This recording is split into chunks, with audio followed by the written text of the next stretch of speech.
তো আজকে হচ্ছে 26শে জানুয়ারি, প্রজাতন্ত্র দিবস। তো প্রজাতন্ত্র দিবস 26শে জানুয়ারি তারিখটি বা কেন বেছে নেওয়া হলো, বা এর নেপথ্যে কি ছিল বা কারণ কি ছিল 26শে জানুয়ারির নেপথ্যে।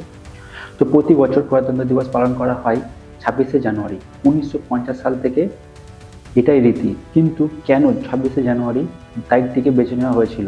26শে জানুয়ারি তারিখে লাহোর কংগ্রেস পূর্ণ স্বরাজ ঘোষণা করেছে। অর্থাৎ এই বিশেষ দিনটিতে 26শে জানুয়ারি স্বাধীনতা আন্দোলনের আর এক শপথ গ্রহণ করা হয়েছিল। কিন্তু সালটি ছিল অন্য। 1930 সালের 26শে জানুয়ারি সেটা। পূর্ণ স্বরাজ ঘোষণার পর ভারতের স্বাধীনতা আন্দোলন তীব্র আকার ধারণ করল। মহাত্মা গান্ধী ও অন্যান্য নেতারা এই দিনটিকে স্বাধীনতা শপথ গ্রহণের জন্য বেছে নিয়েছিল। ফলে 15ই আগস্টের থেকেও বিশেষ গুরুত্ব ছিল এই 26শে জানুয়ারির দিনটি। কিন্তু ঘটনাচক্রে 26শে জানুয়ারি তারিখে শেষমেশ ভারত স্বাধীনতা অর্জন করেনি। ভারত স্বাধীন হয় 1947 সালের 14ই আগস্ট মধ্যরাতে। ঘড়ি অনুসারে তখন 15ই আগস্ট শুরু হয়ে গিয়েছে। 26শে জানুয়ারি স্বাধীনতা দিবস না হলেও দিনটির গুরুত্ব একটুও কমেনি, বরং দিনটিকে গুরুত্বপূর্ণ করে রাখতে প্রজাতন্ত্র দিবস এই তারিখে পালন করা হয়।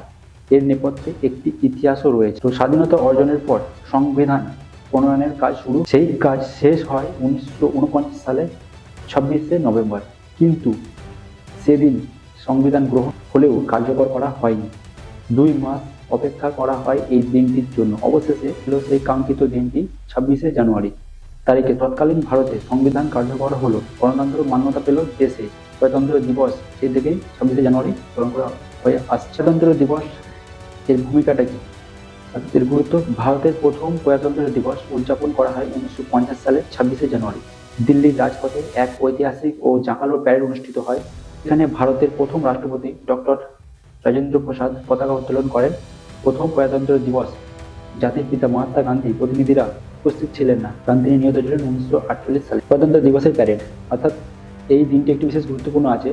প্রতি বছর 26শে জানুয়ারি দিল্লির রাজপথে প্রজাতন্ত্র দিবসের প্যারেড অনুষ্ঠিত হয়। এই প্যারেডে ভারতের বিভিন্ন রাজ্য ও কেন্দ্রশাসিত অঞ্চল নিজেদের সাংস্কৃতিক ঐতিহ্য এবং অর্জনগুলো প্রদর্শন করে থাকে। প্রধান অতিথি হিসেবে বিশ্বের কোনো এক বিশেষ গুরুত্বপূর্ণ ব্যক্তিকে আমন্ত্রণ জানানো হয়। ভারতের রাষ্ট্রপতি প্যারেডের শুরু অনুষ্ঠিত উপভোগ করেন এবং জাতীয় পতাকা উত্তোলন করেন। ভারতের জাতীয় পুরস্কার কিন্তু এই দিনই বিশেষ করে দেওয়া হয়, যেমন ভারতরত্ন, পদ্মবিভূষণ, পদ্মশ্রী, পদ্মভূষণ। এই পুরস্কারগুলো মানুষের বিভিন্ন ক্ষেত্রে অবদান এবং ভারতের উন্নয়নে গুরুত্বপূর্ণ ভূমিকা পালনকারীদের স্বীকৃতি হিসেবে দেওয়া হয়। অর্থাৎ এই বিশেষ দিনটিতে কিন্তু সম্মান বিভিন্ন ক্ষেত্রে যেসব ব্যক্তিরা ভারতের সমাজে কর্মক্ষেত্রে অবদান রেখেছেন, তো তাদেরকে এইসব সম্মানে সম্মানিত করা হয়। তো আজকের দিনটি এর জন্য আরও বিশেষ গুরুত্বপূর্ণ হয়ে দাঁড়ায়।